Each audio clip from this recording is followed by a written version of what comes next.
Bonjour et bienvenue sur Frauscher Talks. Je m'appelle Stéphane et aujourd'hui, nous allons parler de la cybersécurité dans l'industrie ferroviaire.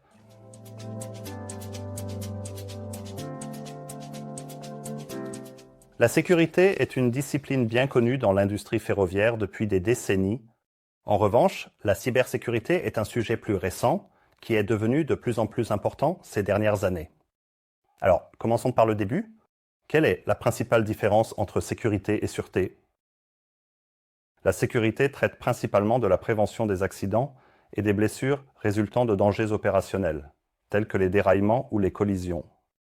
La sûreté, en revanche, se concentre sur la protection du système ferroviaire contre les actes délibérés de sabotage, de terrorisme ou d'autres activités criminelles.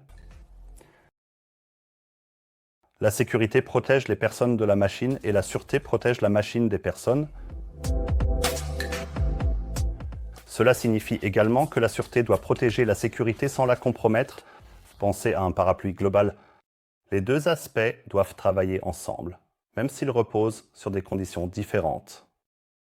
Le risque en matière de sécurité reste constant pour un système ou un service et par conséquent, les mesures n'ont pas besoin d'être mises à jour au fil des années.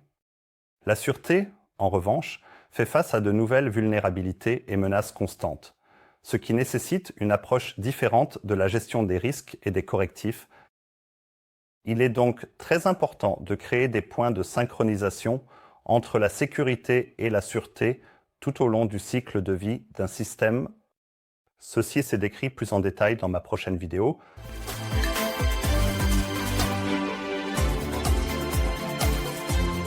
Mais pourquoi la sûreté est-elle si importante? La numérisation des systèmes ferroviaires se développe rapidement. Les solutions distribuées exigent des possibilités de connectivité étendues et diversifiées, même sur des réseaux ouverts.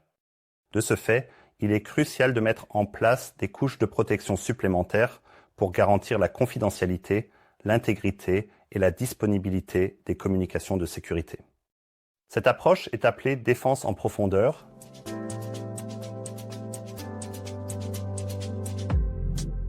La défense en profondeur signifie que différents types de contrôles créent un ensemble diversifié de couches de sécurité. Les contrôles physiques empêchent l'accès physique non autorisé aux systèmes informatiques par des mesures telles que des clôtures ou des pièces verrouillées. En comparaison, les contrôles techniques protègent les systèmes de réseau en utilisant du matériel ou des logiciels comme des pare-feux ou une authentification utilisateur renforcée. Cependant, il ne suffit pas d'avoir des solutions techniques pour augmenter le niveau de sûreté. De plus, des mesures organisationnelles comme les politiques et les procédures peuvent soutenir cela.